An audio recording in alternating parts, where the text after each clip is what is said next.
Buenas tardes, hermanos. Vamos a abrir nuestras Biblias en el Evangelio de Lucas y hoy día voy a exponer el versículo 12 hasta el versículo 16. El título del sermón es Los Apóstoles. Hoy día nos vamos a topar con los apóstoles.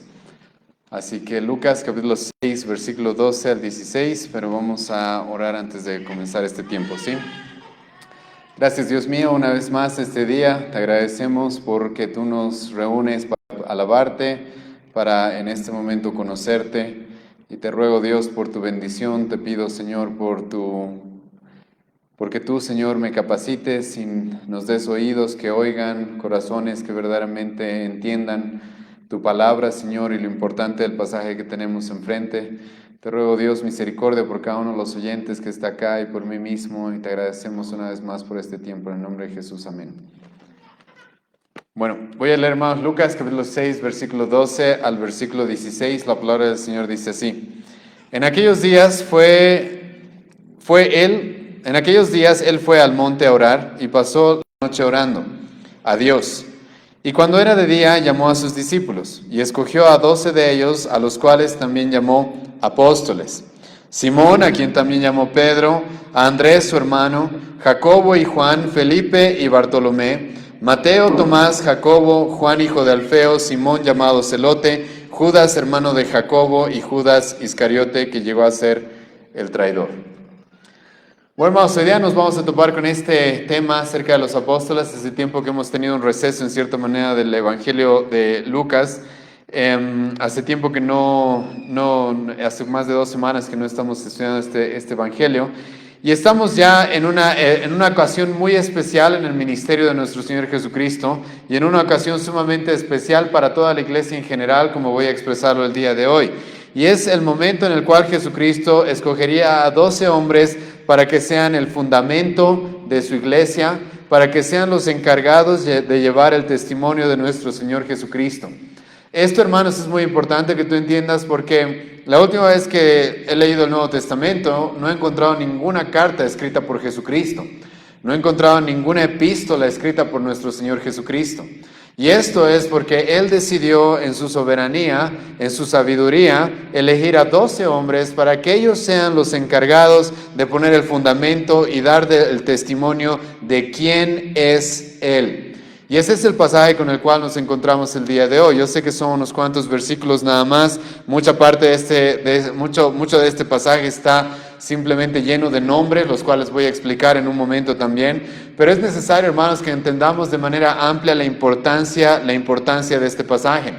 Y encontramos, hermano, la importancia de este acontecimiento de manera especial en el versículo 12. Porque el versículo 12 nos introduce el evangelista Lucas, el historiador Lucas, nos introduce a esta elección de los apóstoles, primero con un acontecimiento sumamente importante.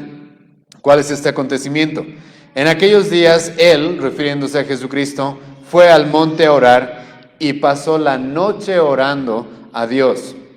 Ahora, ya hemos estado estudiando el Evangelio de Lucas y nos hemos topado con diferentes momentos, lugares en los cuales Jesucristo se fue a orar. Es más, hemos visto un momento muy interesante en la vida de Jesucristo en la cual hay muchas personas queriendo seguirlo, hay muchas personas queriendo ser sus discípulos supuestamente, hay muchas personas muy atraídas hacia Él por el tema de los milagros, por las obras sobrenaturales que hacía. Y a pesar de la cantidad y la multitud de personas que a Jesucristo lo seguían, Él en muchas ocasiones decidió separarse para ir a orar, separarse y para pasar tiempo con su Padre, para conseguir fuerzas, para ser instruido, para ser capacitado, o simplemente, sinceramente, para pasar tiempo con su Padre, el cual había tenido una separación al tener que encarnarse como un hombre. Pero en esta ocasión, hermanos, nos encontramos a Jesucristo orando toda la noche. Y esto es un detalle importante por algo que ya he mencionado, y es de que lo que va a suceder en este momento es algo de suma importancia.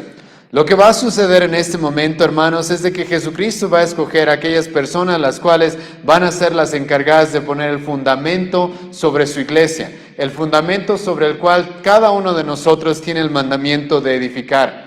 Estos hombres iban a tener la misión de expandir el evangelio y de que todo lo que Jesucristo hizo con su vida, con su muerte, en su ministerio, no se pierda, sino que sea conocido por todo el mundo en aquella época. Estos hombres iban a tener la responsabilidad de fundar, hermano, la iglesia del Nuevo Testamento, de fundar la iglesia del Nuevo Testamento, y Jesucristo esto se va a tomar de una manera muy seria, a tal grado que va a pasar toda la noche orando. No es coincidencia, hermano, y esto es algo que quiero hacer conexión el día de hoy, y es de que en el libro de Hechos tú vas a encontrar este tipo de oración ferviente, en un sentido muy cercano a lo que vemos acá, cuando los apóstoles en el Nuevo Testamento, el momento en el que ellos van a elegir pastores, líderes dentro de la iglesia, también lo van a hacer con mucha oración, e incluso el Nuevo Testamento, el libro de Hechos, nos dice que lo hacían no solo con oración, sino incluso también en ayuno. ¿Por qué? Porque, hermano, elegir a aquellos que van a dirigir la iglesia, que van a liderar la iglesia, es algo sumamente importante. A tal grado que Jesucristo mismo, más adelante en este mismo capítulo del Evangelio de Lucas, le va a decir a sus discípulos que el discípulo no va a llegar a ser más que su maestro. Aquel discípulo que llegue a ser perfeccionado va a ser como su maestro. Y Jesucristo sabe que en este contexto Él va a elegir a 12 hombres, los cuales van a ser el fundamento, como ya lo dije varias veces, de su iglesia. Esa no iba a ser tarea fácil. Y hermano, la elección de aquellos que van a dirigir la iglesia, en general, eso no es para nada una tarea trivial, eso no es para nada una tarea que podemos tomarnos a la ligera. Ahora, estoy haciendo esta conexión, hermano, con lo que sucedió en el Nuevo Testamento respecto a los líderes, a los pastores del Nuevo Testamento, pero obviamente, como vamos a ver en un momento, la elección de estos hombres es especial. Tiene una gran diferencia con la elección de los líderes el día de hoy, con la elección de aquellos que son llamados a pastorear la iglesia de Dios. Tiene cierta relación en el sentido de que es un acontecimiento muy importante, en el sentido en el que es un acontecimiento de mucha relevancia para las personas que pertenecen a Dios, para el pueblo, para la iglesia de Dios. Pero como vamos a ver en un momento, hermanos, esto es de manera especial en el Evangelio de Lucas, es un evento irrepetible. Irrepetible en el sentido que lo vamos a ver acá. En cierto grado, de manera más privada, de manera más particular, se va a repetir en cierta manera esto en el libro de Hechos, en el capítulo 9, con el apóstol Pablo, ¿sí? Pero aparte de ese acontecimiento con el apóstol Pablo, este acontecimiento, hermanos, de Jesucristo escogiendo 12 hombres, es un acontecimiento que tú no vas a ver que vuelva a suceder en el Nuevo Testamento. Ahora, ¿quiénes eran estos hombres? Déjame adelantarte de que, como vamos a ver más adelante cuando veamos a cada uno de ellos, eran personas comunes y corrientes. Eran hombres, eran pescadores, eran cobradores de impuestos, algunos de ellos eran celotes, otros de ellos no sabemos específicamente a qué se dedicaban. Eran hombres comunes y corrientes. No eran hombres de gran posición económica, aparte del apóstol Juan y de su hermano Jacobo, que parece que tenían algún tipo de influencia dentro del sacerdocio judío. Pero en general estos hombres eran comunes y corrientes. Es más, hay un libro que les animo a leerlo, si quieren profundizar más respecto a este tema de los apóstoles en el Nuevo Testamento. Hay un libro de John MacArthur que se llama, literal, este es el nombre, Hombres comunes y corrientes, ¿sí? Porque esa es una característica que tenían estos personajes con los cuales hoy día nos vamos a topar.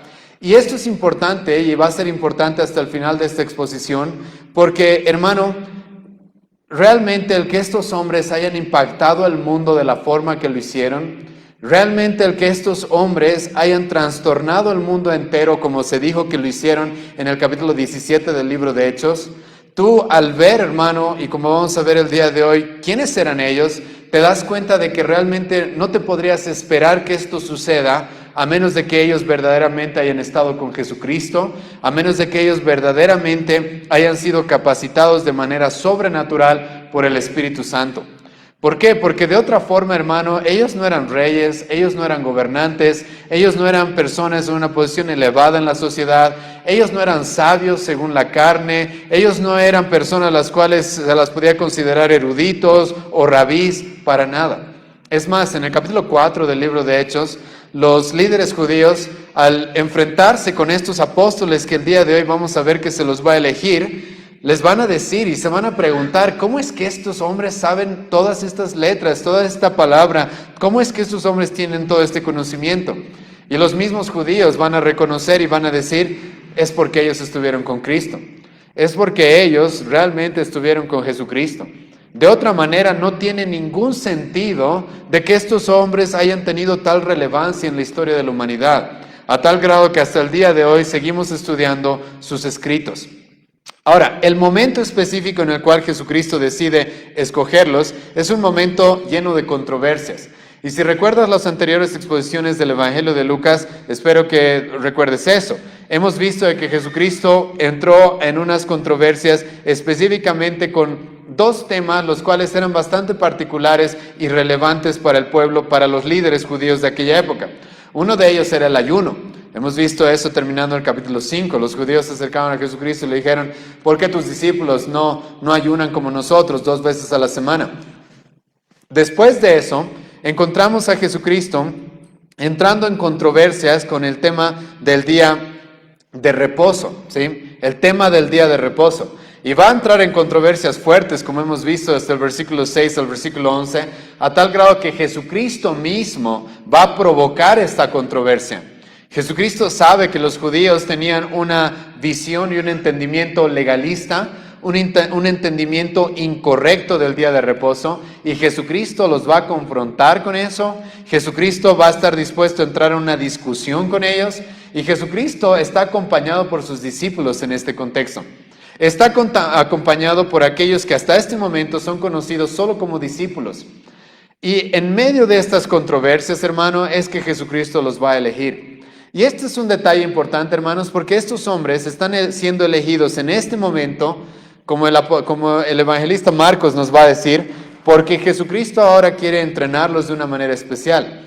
Estos hombres no significa de que no habían ya pasado tiempo con Jesucristo, ya habían pasado un largo periodo de tiempo con Él. Es más, en el Evangelio de Juan, capítulo 1, nos hemos topado con que Pedro, Andrés, Juan, Jacobo, Natanael, Felipe, ya empezaron a seguir a Jesucristo desde el inicio del ministerio de Jesucristo, empezaron a seguirlo. Pero ellos todavía eran discípulos, entre muchos otros que los rabís de aquella época tenían y que Jesucristo también tenía. Pero en medio de todas estas controversias, Jesucristo decide escogerlos. ¿Por qué? Marcos 3:14 nos dice, porque ahora Jesucristo quería pasar tiempo especial con ellos. ¿Por qué? Porque estos hombres, hermanos, debían ser capacitados, debían ser entrenados, porque de la misma forma que Jesucristo fue y predicó y tuvo que enfrentarse a los falsos maestros, a las mentiras, a los engaños, a la falsa religión, estos hombres iban a tener que hacer lo mismo. Estos hombres iban a tener que ser capacitados, como el apóstol Pablo nos va a decir más adelante, 2 Corintios capítulo 10, versículo 5, estos hombres iban a ser capacitados para derribar argumentos, para derribar todo conocimiento que se levante en contra del conocimiento de Cristo. Entonces, después de que estos hombres ya habían pasado un largo periodo de tiempo con Jesucristo, y en medio de todas las controversias que ellos ya están viendo, que el ministerio y la predicación de Cristo está ocasionando, entonces Jesucristo los va a llamar, Después de haber pasado toda la noche orando, a Dios, Jesucristo decide llamarlos. Y Lucas nos dice de manera literal de que cuando era de día, llamó a sus discípulos. Aquí nos encontramos con que Jesucristo tenía muchos discípulos. Sabemos de que entre cientos, incluso miles de personas seguían a Jesucristo continuamente, ¿sí? Pero dentro de estas personas, hermano, Jesucristo decide llamar a estos hombres. Hombres los cuales no son perfectos, hombres los cuales el mismo Nuevo Testamento los va a reconocer en varios momentos como personas ignorantes. Jesucristo mismo en su momento les va a decir que son tardos para aprender. Hombres los cuales vamos a ver en este mismo Evangelio de Juan que tenían muchos defectos, de que eran cobardes, eran inestables. Tenían ciertas virtudes, algunos de ellos, como vamos a hablar también el día de hoy. Pero en general, como ya he mencionado, eran hombres comunes y corrientes. Eran, como el apóstol Pablo dice, 2 Corintios capítulo 4, versículo 7, vasos de barro. Los vasos de barro, hermano, eran utensilios comunes. Eran utensilios que podían estar en cualquier casa, no eran utensilios muy sofisticados o muy reverenciados o valorados por la gente. Eran utensilios que podían ser intercambiados y que eran frágiles. Y el apóstol Pablo, refiriéndose a él mismo, va a decir: yo soy como un vaso de barro. Y es esto lo que eran estos hombres: vasos de barro, instrumentos los cuales no tenían en sí mismos algo muy especial, pero que, como vamos a ver, a partir de este momento van a ser entrenados por Jesucristo, capacitados por el Espíritu Santo cuando lleguemos al capítulo 2 del libro de Hechos, para trastornar el mundo entero. Y estos hombres, como he mencionado, primero comenzaron siendo discípulos. Ellos no eran apóstoles desde el principio, ellos eran simples discípulos. La palabra griega methetes significa estudiantes, aprendices. Eran hombres que en aquella época se conocían. Muchos rabís tenían muchos discípulos y había muchos hombres que se dedicaban a ser discípulos o estudiantes del rabí que tengan cerca de su región. Y ahora, aquí, pero hermanos, en el versículo 13, nos topamos con algo que es muy importante, quizás, sinceramente es muy importante en nuestra época, aunque lo fue en todas las épocas del cristianismo, pero en nuestra época estamos siendo muchas veces más atacados con esto, con el concepto de que en nuestros días puede haber más apóstoles, ¿sí? No sé si han escuchado de eso, pero en nuestra propia ciudad hay un hombre que tiene mi mismo apellido que se considera apóstol, ¿sí? Se considera apóstol. En la ciudad del Alto, en algún momento alguien me comentó de que hay un centro de entrenamiento el cual te puede dar un certificado que te diga que eres un apóstol, ¿sí?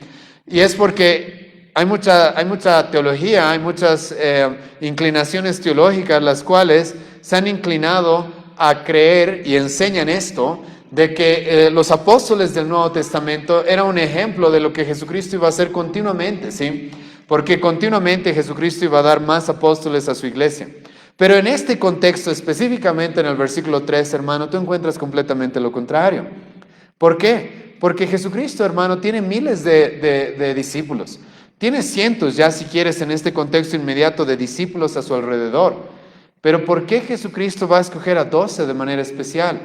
Para que ellos sean algo que Él iba a hacer continuamente a través de todas las eras de la iglesia, para que estos hombres simplemente sean hombres los cuales se repita su vocación y su ministerio y su labor a través de todos los años, a través de todas las generaciones hasta el fin de la historia de la iglesia. La realidad es de que no, y en este versículo 13 tú encuentras este llamado especial que Dios les hace, que Cristo específicamente les hace. El evangelista Lucas nos dice: cuando era de día llamó a sus discípulos y escogió a 12 de ellos. Entre muchos, Jesucristo decidió escoger a 12.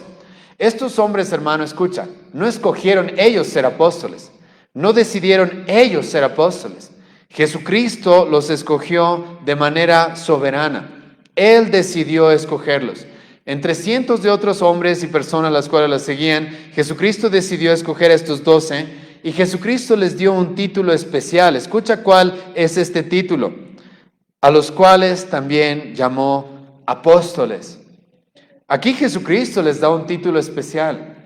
Ahora, si tú estudias el Nuevo Testamento, vas a encontrar de que la palabra apóstol es utilizada de diferentes maneras. La palabra apóstol, de manera etimológica, significa alguien enviado, ¿sí? Significa alguien que es enviado. En cierta manera, y esto lo digo con mucho cuidado, todos nosotros somos apóstoles, en el sentido de que todos estamos enviados a predicar el Evangelio, todos estamos enviados a predicar y dar testimonio acerca de quién es Jesucristo. Pero hermano, en el Nuevo Testamento, y este pasaje es muy enfático respecto a eso, en el Nuevo Testamento también se utiliza esta palabra, apóstoles, para referirse de manera especial a los 12. Esto es un concepto y esto es algo que lamentablemente mucha gente no logra conciliar, y es de que puede haber una palabra que tenga el mismo significado, pero que esté utilizada de una manera especial en diferentes contextos. Aquí Jesucristo no está llamando a todos sus discípulos apóstoles. Aquí Jesucristo está llamando especialmente a 12 hombres para que ellos sean sus apóstoles. Y esto es de manera especial, y a partir de este momento en adelante nos vamos a topar con estos 12 hombres en el libro de Hechos también, y ni siquiera solamente especialmente con los 12, muchas veces nos vamos a topar especialmente con 4 de ellos. Pero estos hombres tenían y habían sido llamados y habían sido elegidos para cumplir una función especial que en el Nuevo Testamento no se va a repetir de la forma en la que hoy día vamos a presentarla. Ahora, algunos se han preguntado ¿por qué Jesucristo llama a 12? Sinceramente yo creo que la respuesta está en el libro de Apocalipsis, capítulo 22, versículos 29 y 30, donde se habla de estos 12 apóstoles teniendo algún tipo de representación con las 12 tribus del Antiguo Testamento. ¿Te acuerdas del Antiguo Testamento? Israel dividido en 12 tribus. Luego en el Nuevo Testamento se habla de los 12 apóstoles rigiendo a cada una de las tribus de Israel. Ese es un detalle importante que en algún momento probablemente lo vamos a profundizar más cuando lleguemos al libro de Apocalipsis. Pero Jesucristo elige a estos 12 hombres, los cuales les va a llamar sus apóstoles, sus enviados. Y como he mencionado, ellos ejercieron una labor especial. Y esto, hermano, es algo que quiero dejar muy claro en esta exposición porque es necesario. Es muy necesario como iglesia que nosotros entendamos esto. Vayan conmigo al libro de Efesios. Y el libro de Efesios, y les voy a mostrar, primero vamos a ir al capítulo 4, donde específicamente el apóstol Pablo nos dice que lo que Jesucristo está haciendo en el Evangelio de Lucas, ¿sí? Escogiendo apóstoles. Escucha lo que dice el Efesios capítulo 4, versículo 11. Y asimismo, Él constituyó a unos apóstoles, a otros profetas, y ahora aquí está el problema, ¿sí? Escucha lo que continúa diciendo, a otros evangelistas, a otros pastores y maestros. Cuando tú, hermano, te encuentres con un neopentecostal, carismático, una de estas personas que argumentan de que en nuestra época hay apóstoles, lo primero que van a hacer es guiarte a este pasaje. Es lo que normalmente hacen. Mira, pero ahí dice, Cristo mismo ha constituido a unos apóstoles, a otros profetas, a otros evangelistas, a otros pastores y maestros. Entonces, ¿con qué autoridad tú me dices de que no hay apóstoles en nuestra época? De que los 12 apóstoles del Nuevo Testamento cumplieron una función especial e irrepetible. ¿Con qué autoridad tú me dices esto? Con la misma autoridad de este mismo libro de Efesios. Y esto es muy importante. Vayan conmigo a Efesios 2 y escucha lo que el apóstol Pablo va a decir, que era la función de los apóstoles y los profetas en el Nuevo Testamento. Esta era una función de fundar la iglesia. Escucha capítulo 2, versículo 20 de Efesios. Edificados sobre el fundamento de los apóstoles y profetas, siendo la principal piedra del ángulo Jesucristo mismo. El apóstol Pablo, hermano, le dice a los cristianos de su época, ustedes edifíquense sobre el fundamento de ¿quiénes? De los apóstoles. ¿A qué apóstoles se está refiriendo Pablo ahí? ¿A qué apóstoles se está refiriendo ahí? Se está refiriendo a los 12 apóstoles. Acabo de escuchar 13, vamos a mencionar en un momento el tema de Matías. Pero se está refiriendo a los 12 apóstoles. El apóstol Pablo en el Nuevo Testamento, 2 Corintios capítulo 11, va a hablar de otros apóstoles y Pablo les va a decir son falsos apóstoles. Son obreros fraudulentos, los cuales se hacen pasar como ángeles de luz, así como hace su líder, Satanás mismo, que se hace pasar por un ángel de luz. Hermano, en el Nuevo Testamento ya había personas que querían usurpar esto. Pero el apóstol Pablo va a dejar claro de que esta función, este ministerio tuvo un uso especial en el Nuevo en la historia del cristianismo. Y ese uso especial fue porque Dios los puso como un fundamento. Escucha lo que va a decir el apóstol Juan, capítulo 21 del libro de Apocalipsis. Escucha cómo el apóstol Juan va a referirse a los apóstoles. Y se está refiriendo a los 12 apóstoles. Apocalipsis 21, versículo 13 y 14. Al oriente vi 3 puertas, al norte 3 puertas, al sur 3 puertas, al occidente 3 puertas. Y el muro, escucha, y el muro de la ciudad tenía 12 cimientos. Una vez más se presenta aquí a los apóstoles como el cimiento, como el fundamento. El cimiento y sobre ellos los 12 nombres de los 12 apóstoles del Cordero. Hasta, hermano, en el Nuevo Testamento, tú comienzas el Nuevo Testamento con Jesucristo eligiendo a 12 y termina el Nuevo Testamento todavía hablándonos de esos 12 como un cimiento, como un fundamento, así como el apóstol Pablo nos los presenta en Efesios capítulo 2. Ahora, hermano, esto es muy importante porque el pasaje que tenemos en Lucas capítulo 6 es sumamente práctico para nosotros como iglesia. Porque si Jesucristo está escogiendo a estos 12 hombres con una misión especial, si Jesucristo los está escogiendo, como ya he mencionado, para que ellos sean el fundamento sobre la iglesia, escucha, tú y yo no tenemos el derecho de enseñar, de hacer lo que querramos dentro de esta iglesia, sino que nuestro trabajo, sino que nuestra responsabilidad es seguir lo que los apóstoles dijeron. Nuestra misión, hermano, es ser una iglesia apostólica, no como la romana, no como los católicos. Ellos dicen ser una iglesia apostólica porque ellos también creen tener apóstoles, ¿sí? El Papa supuestamente es un apóstol más después de Pedro. Los pentecostales, neopentecostales, carismáticos igual, creen tener sus nuevos apóstoles. Pero escucha, si Jesucristo aquí en el Evangelio de Lucas está escogiendo hombres de manera especial para que cumplan una tarea de manera especial, para fundar su iglesia, y el Nuevo Testamento nos llama a edificar sobre ese fundamento, entonces resulta que nuestra autoridad, hermano, debe estar en lo que los apóstoles enseñaron. Nuestra autoridad debe estar fundamentada en lo que los apóstoles enseñaron y debemos ser guiados y practicar y enseñar todo lo que ellos han enseñado, todo lo que ellos nos mandan a practicar. Esto, hermano, es un pasaje que tiene mucha relevancia para nuestra iglesia. Las iglesias, hermano, que se pierden son las iglesias que no quieren seguir la autoridad apostólica.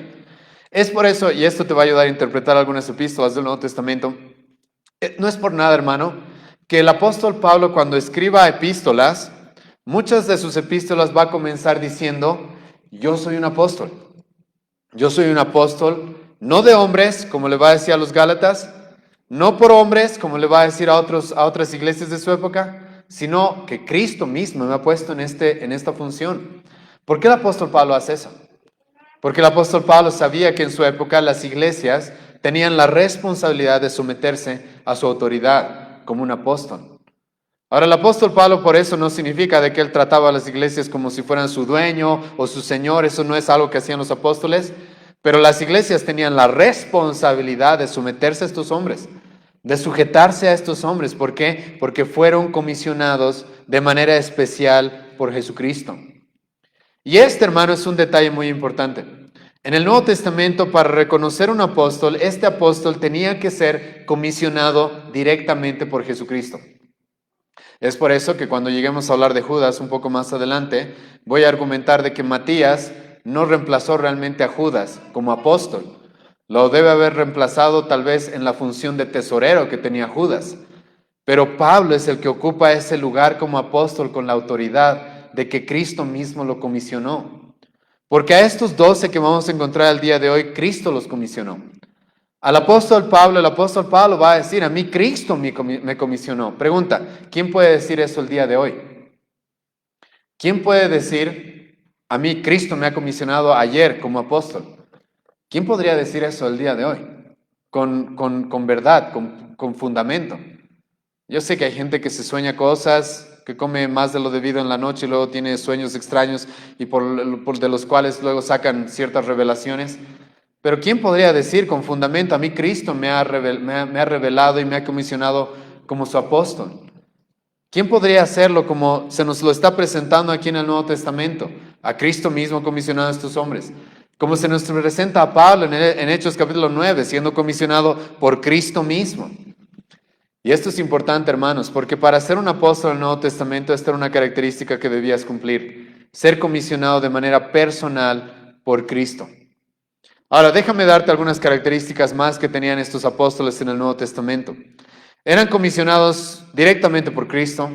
Segundo, habían visto a Cristo resucitado. Esa era una característica de un apóstol, ¿sabías eso? La característica de un apóstol era haber visto a Jesucristo resucitado. Eso van a decir los apóstoles en el capítulo 1 del libro de Hechos. Es por eso que el apóstol Pablo, cuando hable de la resurrección de Cristo, él va a decir, Cristo se apareció a los 12 y luego a mí también como un abortivo. Hemos leído eso en 1 Corintios capítulo 15. Esa era característica de los apóstoles. Ahora, aquí hay una característica más, hermano, que es irrepetible. Los apóstoles debían ser confirmados por otros apóstoles. ¿Sabías eso? Eso debía suceder. El apóstol Pablo, por ejemplo, como fue comisionado más adelante como un apóstol, ¿qué es lo que hizo el apóstol Pablo? Gálatas capítulo 2. Él mismo va a decir, yo fui a los otros apóstoles para que ellos me den la mano y me digan sí, para que ellos reconozcan mi ministerio, para no haber caminado y trabajado en vano, dice el apóstol Pablo.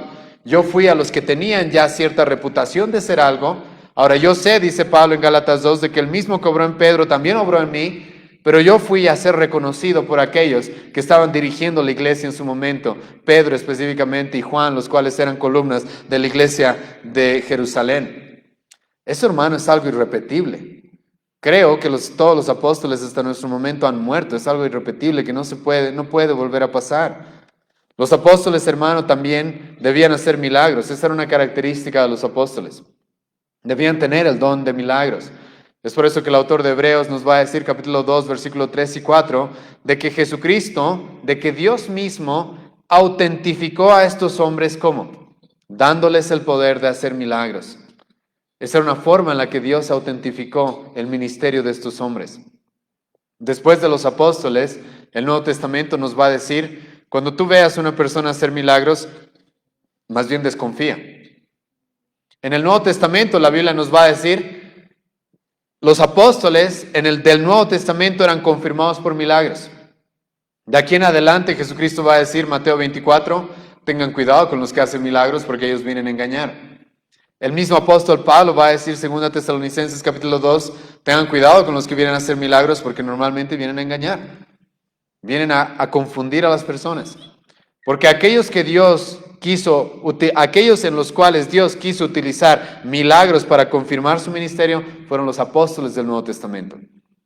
No hay revelación en el Nuevo Testamento o en el Antiguo en el cual se nos diga de que esto es algo que iba a suceder por todas las eras. Y esto es muy importante, hermanos. ¿Por qué? Por lo que estoy intentando hacerles entender. Este acontecimiento en Lucas capítulo 6 es un acontecimiento sumamente especial que nos afecta de manera directa a nosotros como iglesia. Porque si estos hombres fueron comisionados para poner el fundamento de la iglesia, ellos tienen una autoridad sobre mí. Ellos tienen una autoridad sobre cualquier pastor en esta iglesia.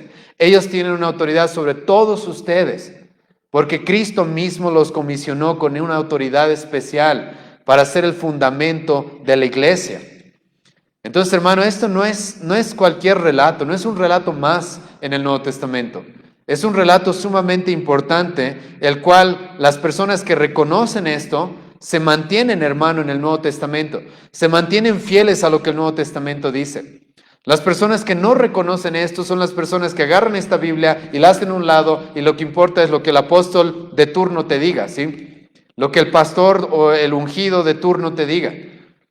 Pero hermanos, si realmente reconocemos que este fue un llamado especial, entonces todo lo que tenemos escrito acá de estos apóstoles, resulta que debemos, como el apóstol Pedro nos va a decir, estudiarlo a fondo, porque es ahí donde vamos a encontrar la verdad de Cristo. Es ahí, es a través de ellos que Cristo decidió hacerse conocer al mundo. Entonces este no es cualquier pasaje, ¿sí? Y nos dice Lucas, entonces Jesucristo llamó a todos sus discípulos y escogió a 12 específicamente de ellos, a los cuales también llamó apóstoles.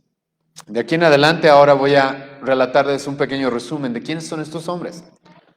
¿Quiénes son estos hombres a los cuales Jesucristo llamó? Algunos teólogos han dividido el grupo de los 12 en tres grupos de 4. El primer grupo, que es normalmente el más conocido, es Pedro, Andrés, Juan y Jacobo. El segundo grupo es Felipe, Natanael, Mateo y Tomás. Y el tercer grupo es Jacobo, hijo de Alfeo, Simón el Celote, Judas, hermano de Jacob, y Judas Iscariote. Son los hombres que vamos a ver en este momento. Y esos tres grupos son importantes porque de entre estos dos hermanos, sinceramente no todos van a ser tan conocidos como algunos de ellos. Y al primero que se nos menciona, y esto no es coincidencia sinceramente, es a Simón Pedro. Simón, a quien también llamó Pedro. No es raro que se nos mencione a él primero, ¿sí? ¿Quién escribió el libro de Hechos, hermano? Lucas, el mismo que escribió este evangelio, ¿sí? Hasta el capítulo 15 del libro de Hechos, ¿quién va a ser el personaje central en la historia del libro de Hechos? Va a ser Pedro. Vas a encontrar a Pablo, capítulo 8, capítulo 9, un poco de Felipe, capítulo 7, un poco de Jacobo, que no era el Jacobo que ahora acabamos de leer, era el hermano, era otro Jacobo, el hermano de Jesucristo, en el capítulo 2, en el capítulo 15 de Hechos, pero en general Pedro va a ser el importante, el más relevante entre los apóstoles. Y no es por nada. Este hombre realmente es un error gigantesco que la Iglesia Católica lo haya reconocido como el primer papa. Él para nada era el primer papa, como vamos a ver en un momento. Pero no vamos a negar, hermano, de que era un hombre al cual llamó la atención en la época en la que estuvo con Jesucristo y verdaderamente dirigió la iglesia después de que Jesucristo no estuvo hasta que llegó el apóstol Pablo. Y Jesucristo mismo, hemos visto el encuentro de Jesucristo con este Pedro en el capítulo 1 del Evangelio de Juan. Pedro es llamado por su hermano Andrés, el cual primero, Andrés fue el que empezó a seguir a Jesucristo. Y Jesucristo apenas ve a Pedro, le dice, yo sé que tú eres Simón, hijo de Jonás, tú serás llamado Pedro. Yo ya sé quién eres y yo ya sé lo que tú vas a hacer, le dice Jesucristo a este hombre. Y varias características, varios detalles se nos da de este hombre. Sabemos de que Pedro vivía en Bethsaida, sabemos de que también después vivió en Capernaum, sabemos, como ya dije, que era hijo de Jonás, sabemos que Pedro era un pescador, sabemos que Pedro estaba casado de tal manera que Jesucristo mismo sanó a su suegra, hemos visto eso en este mismo evangelio. Y Pedro, hermano, no tuvo, este es el tercer llamado que Pedro recibe. No sé si te acuerdas, ya mencionaba el evangelio de Juan, capítulo 1, cuando se encuentra con Jesucristo y Jesucristo lo atrae a él. Luego en este mismo evangelio, capítulo 5, nos hemos topado con Jesucristo diciéndole, Pedro, ven, yo te voy a hacer pescador de hombres. Y ahora en este momento Pedro una vez más es llamado y ahora es escogido como un apóstol. Y ahora, como dije, hermano, este hombre va a ser bastante reconocido y va a tener un carácter bastante llamativo, pero escucha, realmente era un hombre que tenía serios problemas de carácter. No te asustes, pero es la realidad. En el Nuevo Testamento nos vamos a encontrar con este hombre impulsivo, este hombre cobarde y este hombre incluso violento en algunos momentos. Este es el hombre el cual, hermano, muchas veces va a ser utilizado incluso por Satanás. Vamos a ver eso. Mateo capítulo 16. Pedro le dice a Jesucristo, no vayas a la cruz, y Jesucristo le va a tener que decir, apártate de mí, Satanás, ¿qué te sucede, Pedro? Para eso he venido, para ir a la cruz. Era un hombre ignorante, era un hombre con problemas, era un hombre que no tenía en sí mismo, como vamos a ver hasta el final de esta exposición, en todos estos hombres, en sí mismo no tenía mucho que podía ofrecer a Jesucristo para avanzar su reino. Pero Jesucristo aún así lo escoge. Este hombre lleno de problemas de carácter, impulsivo, este hombre al cual Jesucristo le dice, ¿sabes, Pedro, me vas a negar? Y Pedro le dice, ¿sabes, Jesucristo? No te creo. Tú tranquilo, yo soy tan fuerte que yo no te voy a negar. Y Jesucristo le dice, ok, estoy orando por ti, sí, porque me vas a negar. Y lo niega, 3 veces lo niega.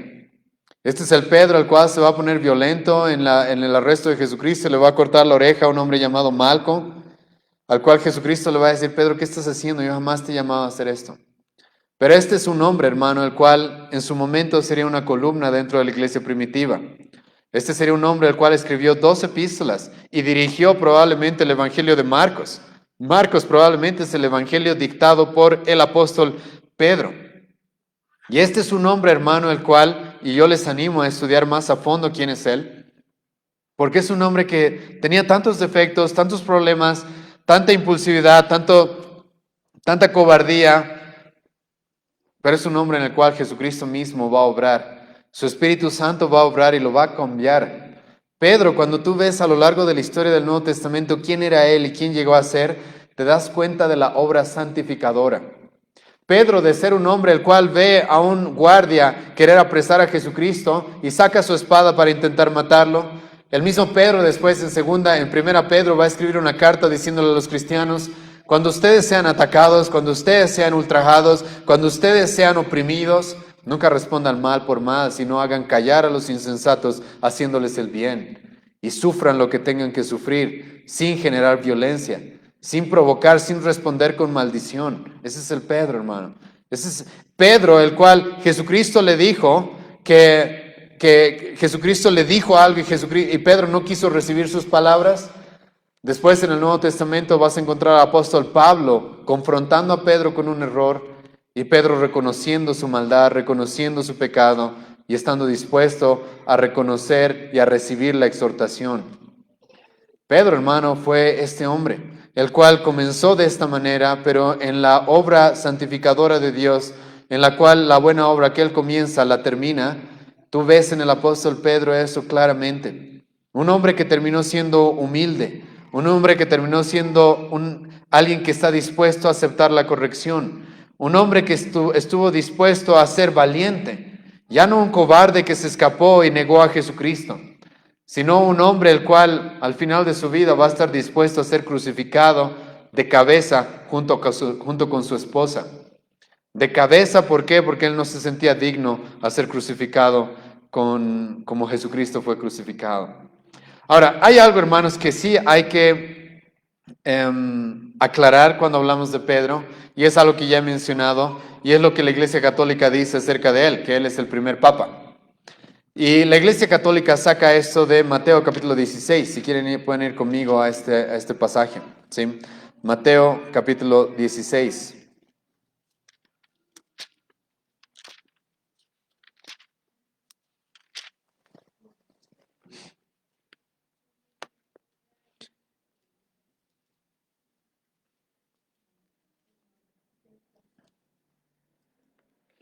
Vamos a leer desde el versículo 16. Jesucristo le pregunta a sus discípulos: ¿quiénes dicen ustedes que soy? Aquí Pedro va a responder con verdad y le va a decir, respondiendo Simón Pedro, dijo: tú eres el Cristo, el Hijo del Dios viviente. Entonces le respondió Jesús: bienaventurado eres Simón, hijo de Jonás, porque esto no te lo reveló carne ni sangre, sino mi Padre que está en los cielos. Y ahora escucha el versículo 18, este es el gran conflicto con la Iglesia Católica. Y yo también te digo que tú eres Pedro, y sobre esta roca edificaré mi iglesia. Escucha, sobre esta roca edificaré mi iglesia, y las puertas del Hades no prevalecerán contra ella. La Iglesia Católica, en ignorancia, dice, ¿vieron aquí? Le dice Jesucristo a Pedro de que él es la roca de la iglesia. Y esa es solo una excusa, sinceramente, hermanos, porque Pedro ya murió igual y lo que ellos quieren es tener una sucesión con Pedro y decir que el Papa que ahora tenemos es alguien que fue descendiente en cierta manera del ministerio que Pedro tenía y entonces está ocupando el lugar de Pedro, pero es simplemente una excusa. ¿Qué le está diciendo Jesucristo acá a Pedro?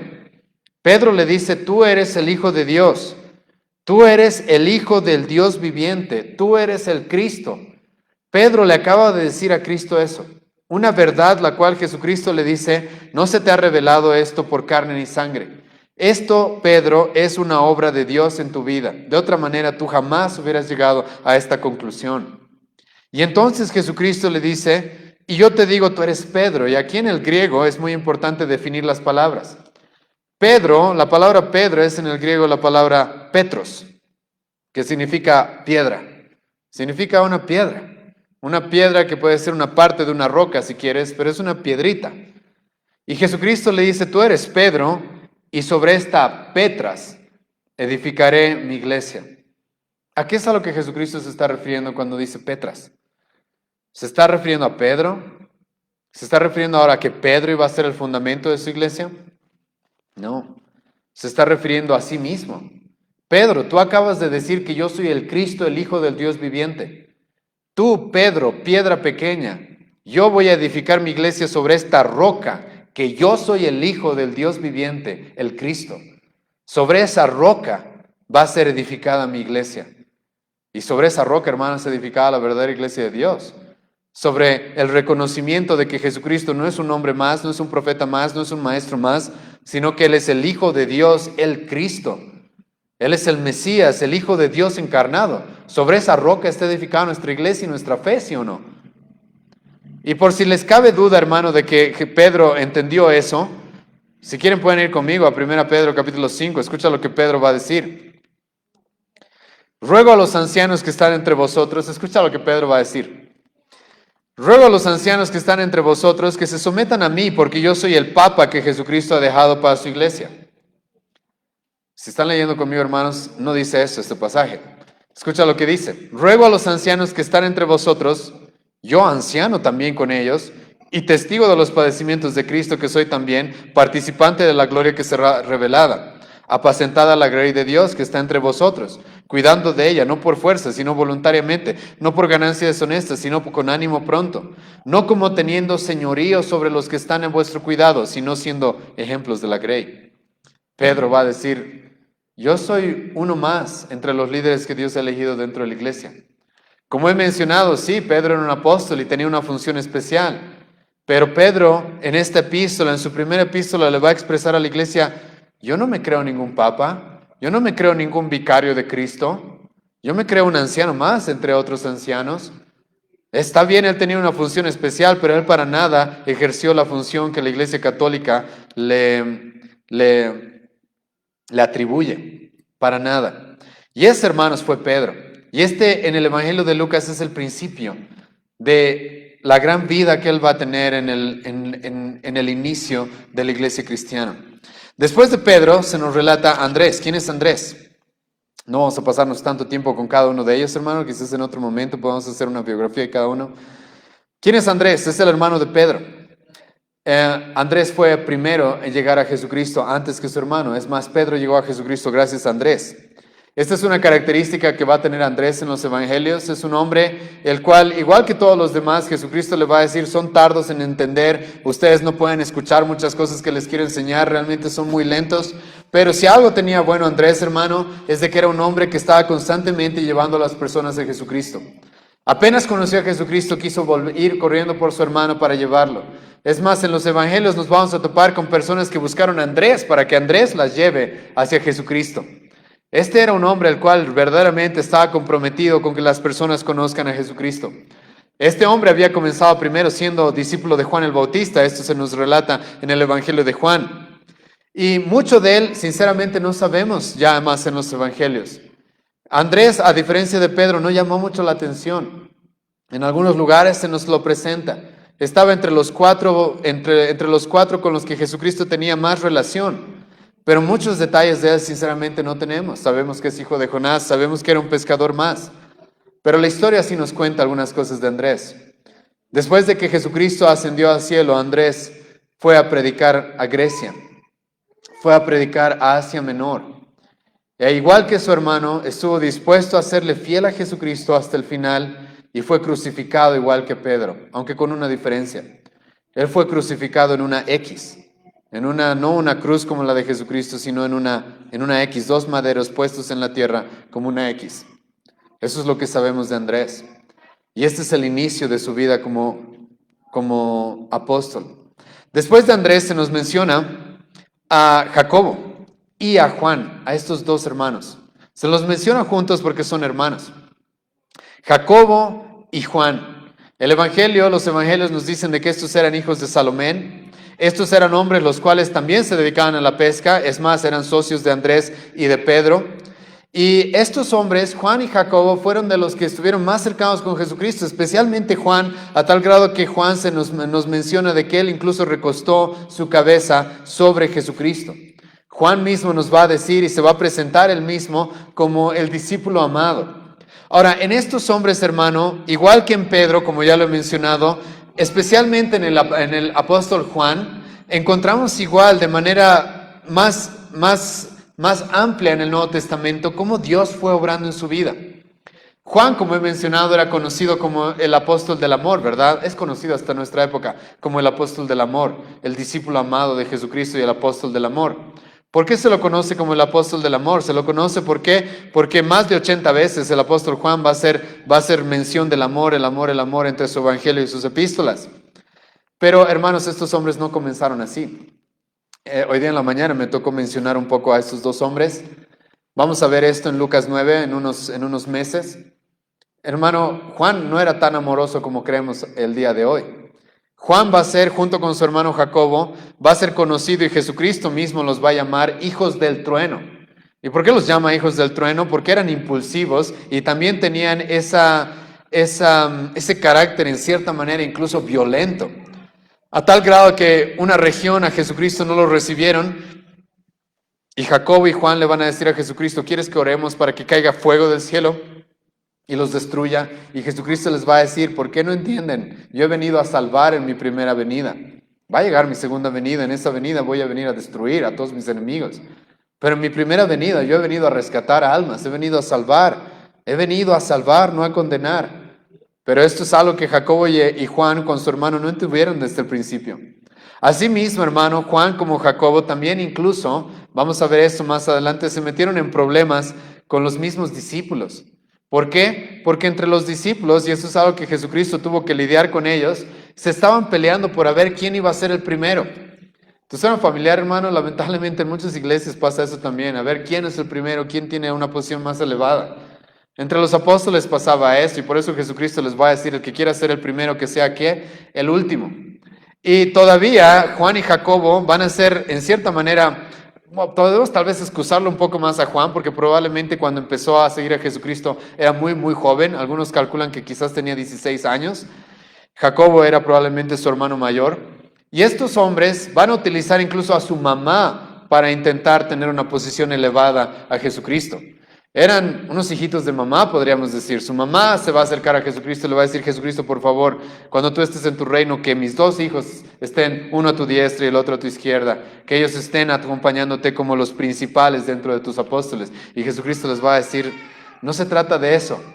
La vida cristiana y el liderazgo dentro de la iglesia no se trata de eso, sino se trata de que aquel que quiera ser el primero, que sea el siervo de todos, aquel que quiera ser el líder, que sea el último entre todos. Aquel que quiera realmente liderar, que se esté dispuesto a lavarle los pies a los demás en vez de estar buscando y peleándose por posiciones. Pero hermano, el apóstol Juan como Jacobo van a cambiar esa posición. Jacobo, especialmente hermano, va a ser entre los apóstoles el primer mártir. Va a ser el primero en estar dispuesto entre los apóstoles. No es el primer mártir del cristianismo, ese es Esteban, pero Jacobo va a ser el primer mártir entre los 12 apóstoles. Se nos menciona su muerte bajo Herodes Agripa en Hechos capítulo 12, versículo 2.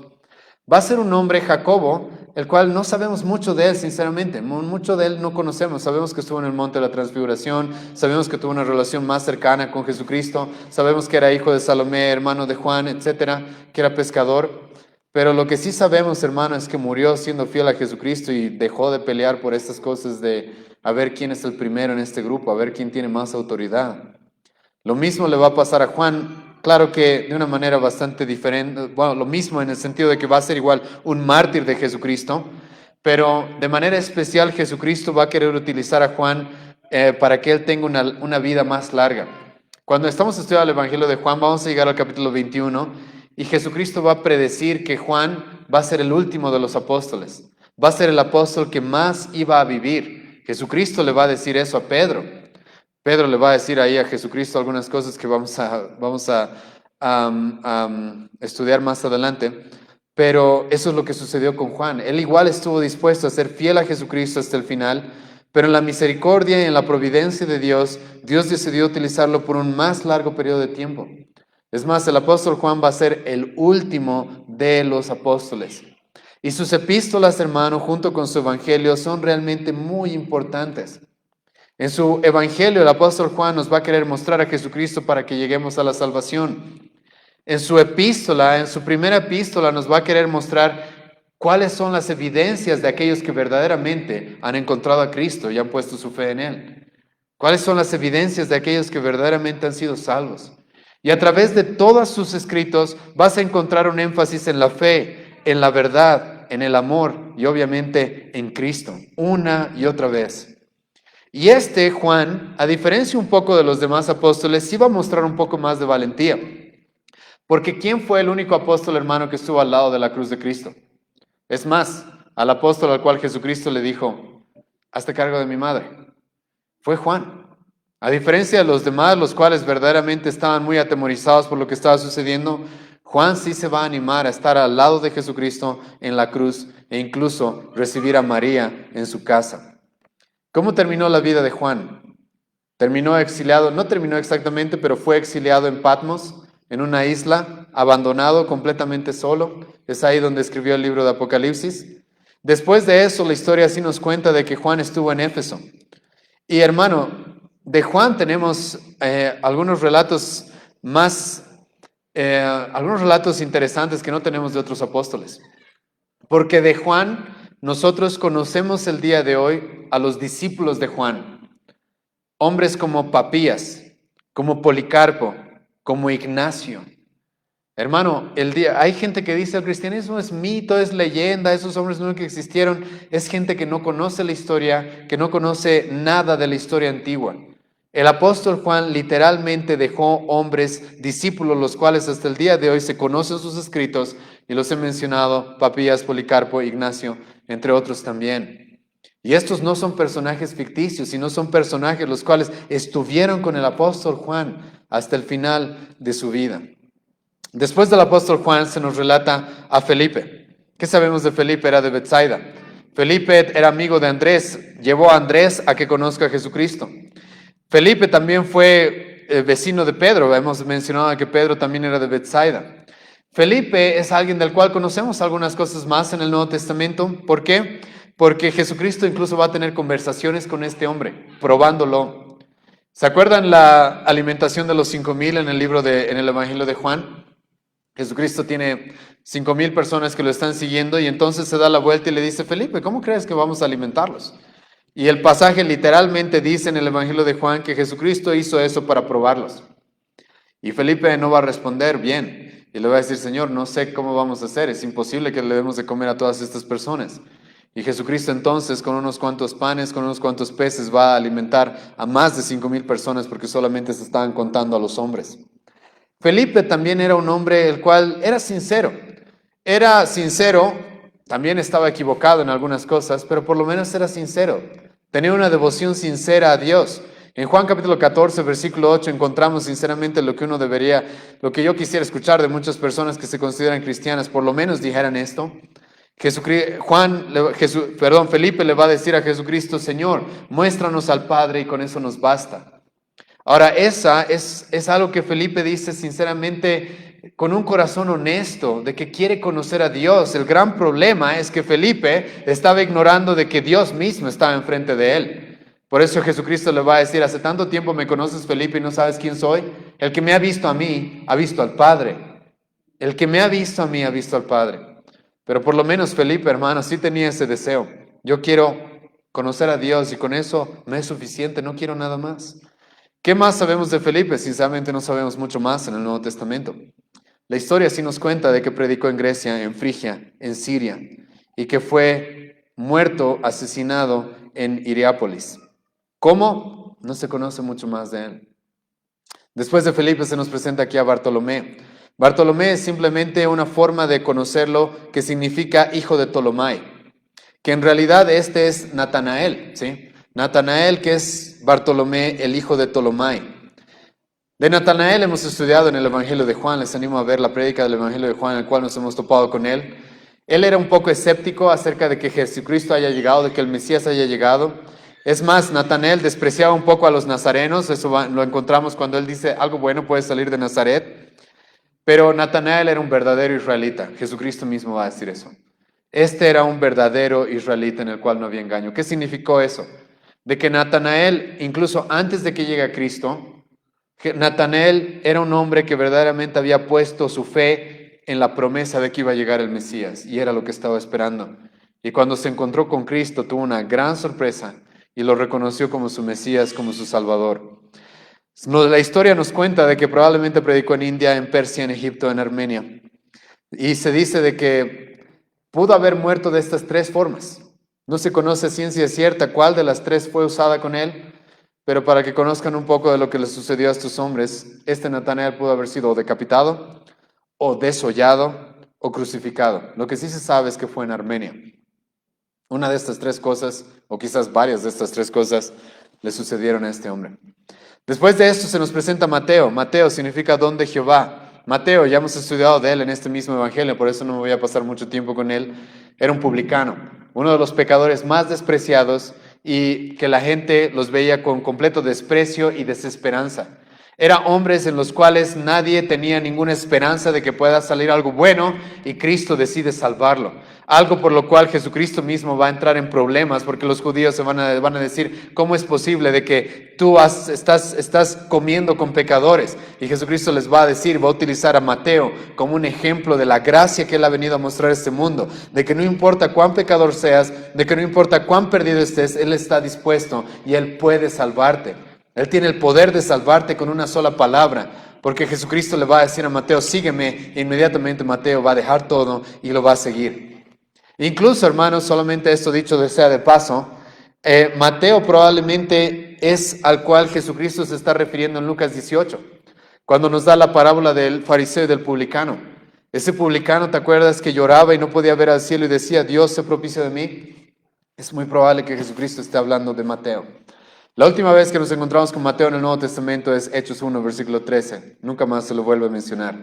Lo que sí sabemos es de que se dedicó a predicarle a los judíos.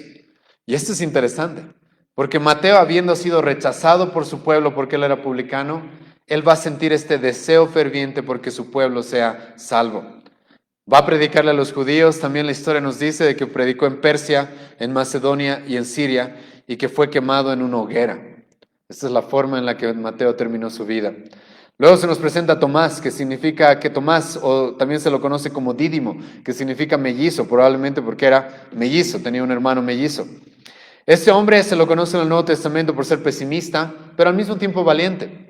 En el libro de Juan, capítulo 11, Jesucristo va a decirle a sus discípulos, es hora de que vayamos a tal lugar, a Jerusalén. Y Tomás le va a decir, ¿qué? Nos van a matar, pero bueno, si tú quieres que vayamos, vayamos, ¿sí? Podemos ir contigo. Y ahí Tomás, y vamos a ver eso en el Evangelio de Juan, muestra pesimismo. Jesucristo le va a decir, Tomás, tú tranquilo, ¿sí? El que camina en la luz no tiene miedo, no tiene por qué andar de miedo, yo sé lo que estoy haciendo. Pero también Tomás muestra, a pesar de que muestra ser un poco pesimista, muestra valentía al grado de decirle a Cristo, está bien, si nos estás guiando a que muramos, pues vamos a morir. Pero a pesar de eso, Tomás también es conocido, ¿por qué? Porque fue el apóstol que dudó de la resurrección de Jesucristo, ¿se acuerdan? El que dudó. Jesucristo resucitó, los discípulos le van a decir, ha resucitado, las mujeres le van a decir, ha resucitado, y Tomás va a decir, yo no voy a creer a menos de que toque, a menos de que vea y toque las heridas de Jesucristo.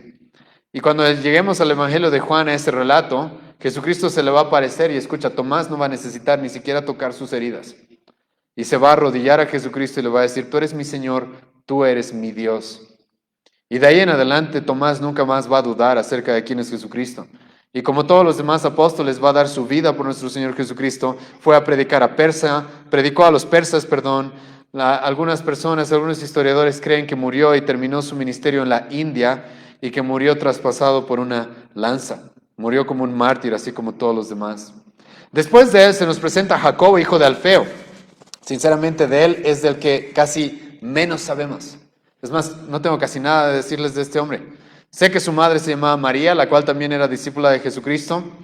Y este hombre, sinceramente, simplemente no buscó llamar la atención, no se lo encuentra en el Nuevo Testamento. No lo confundan con Jacobo, el hermano de Jesucristo, que va a ser un pastor de la iglesia de Jerusalén, ¿sí? No es el mismo Jacobo, o Santiago, como también se lo conoce. Este Jacobo es un apóstol, del cual no se nos dice mucho, pero lo que sí se sabe en la historia es que murió crucificado. Después de esto nos encontramos con Simón el Celote, el cual era un cananeo, también se lo conoce así en Marcos. ¿Quién era un celote? Era, hermano, un patriota fanático, violento. En su época eran quizás los terroristas de su época, ¿sí? ¿Por qué? Porque los celotes, como su nombre, este título se refiere, eran hombres celosos. ¿Y celosos de qué? Eran celosos de su nación. Y tenían un gran odio hacia los romanos que los habían puesto en cautiverio. Los celotes eran acostumbrados, eran conocidos por ser asesinos, por irrumpir y intentar sacar el gobierno de turno de romano para volver a tener su nación con un reino como Dios había dispuesto en el Antiguo Testamento.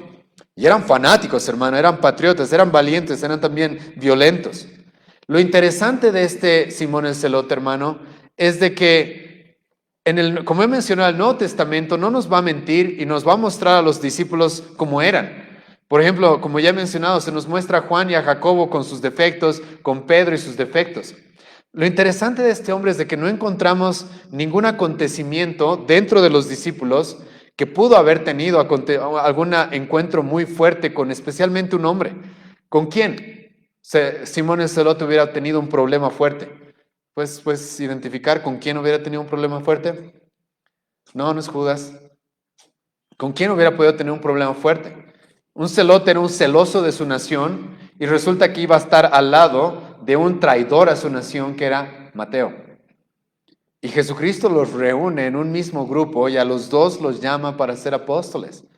Y lo que sí podemos inferir del Nuevo Testamento es de que este Simón el Celote dejó a un lado todas esas cosas para dedicarse a lo que Jesucristo lo llamó a hacer, dejó a un lado todos esos sentimientos y estuvo dispuesto a compartir un grupo con alguien como Mateo. Y este hombre se nos menciona de que igual predicó a los persas, de que predicó a los persas, algo interesante porque Mateo también fue y predicó en Persia. También estuvo en Armenia, incluso algunos dicen que pudo haber llegado incluso hasta Gran Bretaña y como todos los demás fue asesinado, o como la mayoría de los demás fue crucificado. Y no siendo suficiente con crucificarlo, a este Simón el Celote lo partieron en dos.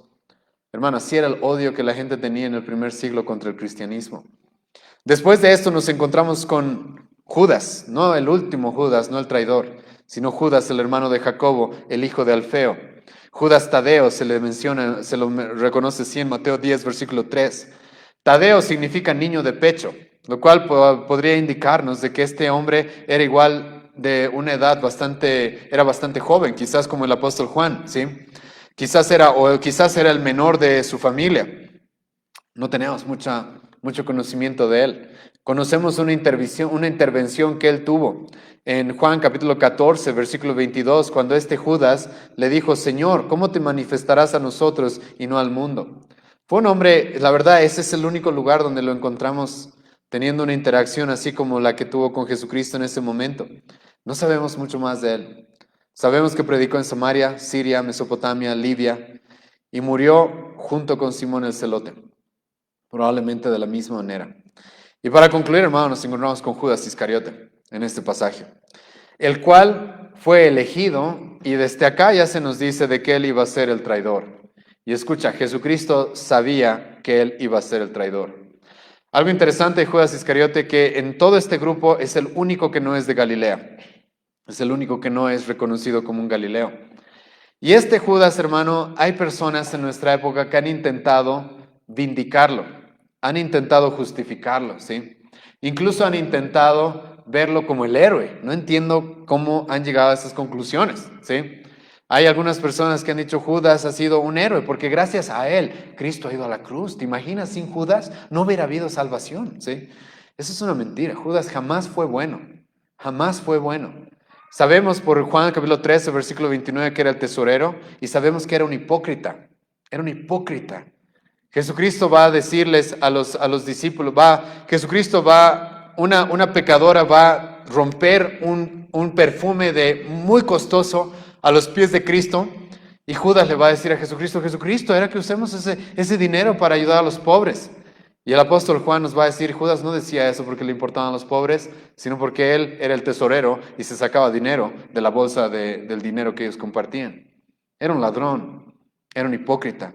Jesucristo mismo dijo que era el hijo de perdición y que era el instrumento de Satanás. En el Antiguo Testamento se profetiza lo que Judas iba a hacer, Zacarías capítulo 11, Salmos 55, Salmos 41. Alguien muy cercano a Jesucristo, el cual lo iba a traicionar por 30 monedas de plata. Era codicioso. Por 30 monedas de plata estuvo dispuesto a traicionar a Jesucristo.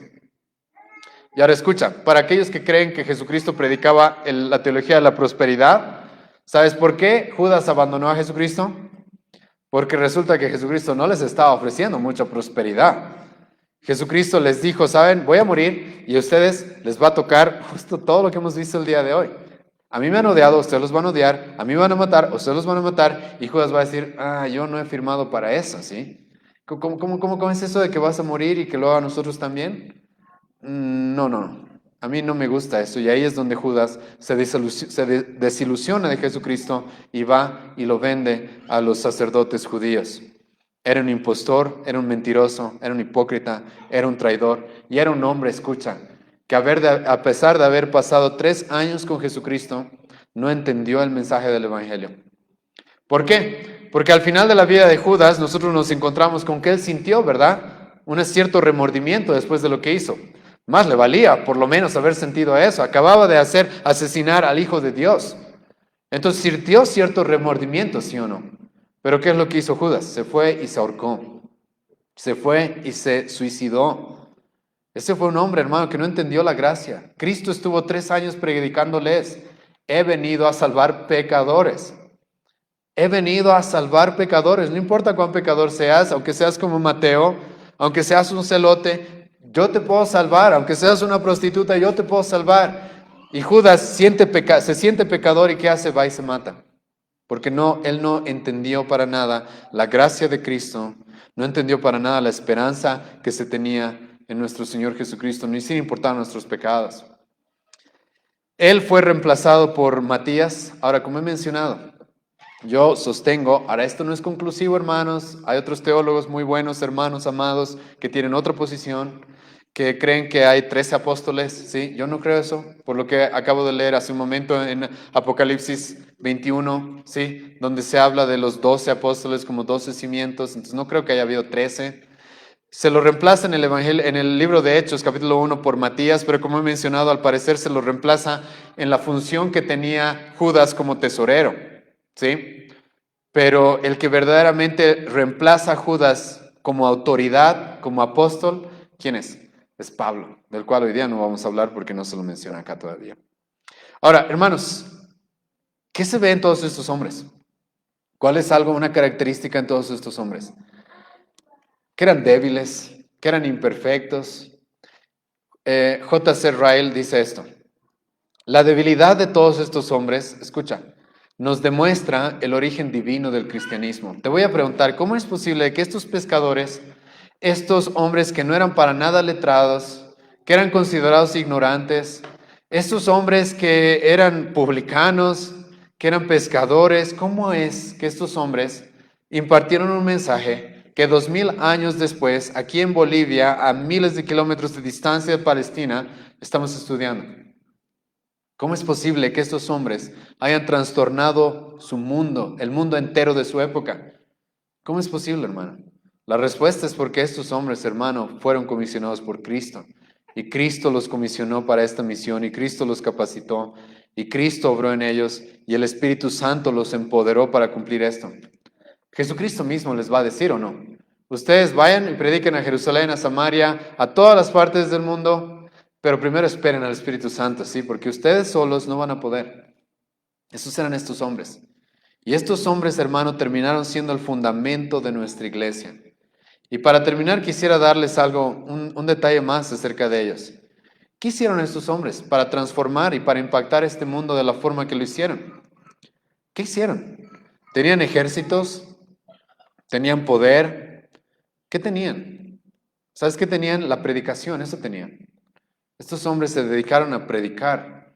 Y algo que he intentado mostrarles en cada uno de ellos, si bien hay mucho que hablar, es cómo dieron su vida a expandir la palabra de Dios, el Evangelio, Cristo, todas partes. Eso es lo que tenían. Y eso fue suficiente, escucha, para trastornar el mundo. Fue suficiente para impactar la vida de miles de millones de personas hasta nuestro día. Y es por eso que estamos aquí reunidos el día de hoy. Y Jesucristo comienza este ministerio especial que ellos iban a tener en este pasaje, Lucas capítulo 6. Vamos a orar, ¿sí? Señor, te agradezco este tiempo que nos has dado para poder meditar en todas estas cosas, en este pequeño pasaje. Te ruego, Señor, de que tú puedas abrir nuestros ojos a la inmensidad de la revelación que tú nos has dado en tu palabra. Y el día de hoy, Señor, la importancia que tenían los apóstoles para la iglesia primitiva como para nuestra iglesia el día de hoy.